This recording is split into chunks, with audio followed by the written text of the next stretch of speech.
बिस्मिल्लाहिर्रहमानिर्रहीम। अस्सलाम वालेकुम और नाज़रीन व सामईन, ज़ारा वॉइस में खुश आमदीद। नमाज के बाद हाथों की उंगलियों पर क्या पढ़ा जाता है और उनकी क्या फजीलत है। उंगलियों पर पढ़ने के हवाले से एक हदीस में आया है, हज़रत अबू हुरैरा रज़ियल्लाहु अन्हु से मरवी है कि नबी करीम सल्लल्लाहु अलैहि वसल्लम की बारगाह में कुछ फुकरा तशरीफ़ लाए, यानी ऐसे सहाबा जो माली एतबार से कमज़ोर थे।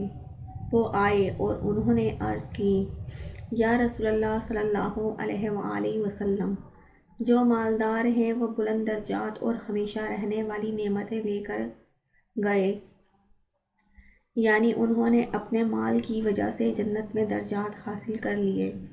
नबी करीम सल्लल्लाहु अलैहि वसल्लम ने पूछा, वो कैसे? सहाबा ने अर्ज़ किया, ए अल्लाह के रसूल सल्लल्लाहु अलैहि वसल्लम, हम भी नमाज़ पढ़ते हैं, वो भी नमाज़ पढ़ते हैं, हम भी रोज़ा रखते हैं, वो भी रोज़ा रखते हैं, लेकिन वो सदका खैरात करते हैं और हम सदका खैरात नहीं कर सकते। वो ग़ुलाम आज़ाद करते हैं और हम ग़ुलाम आज़ाद नहीं कर सकते, क्योंकि उनके पास माल है और हमारे पास माल नहीं है।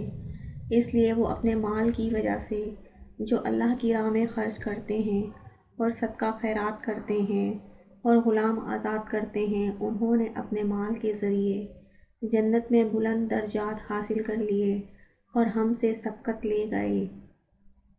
नबी करीम सल्लल्लाहु अलैहि वसल्लम ने इरशाद फरमाया, ए सहाबा कराम, मैं तुम्हें ऐसा कलमा ना बताऊं जिसके सबब तुम उनकी सबकत को हासिल कर लो। सहाबा ने अर्ज़ किया, ज़रूर या रसूलल्लाह सल्लल्लाहु अलैहि वसल्लम, फरमाइए।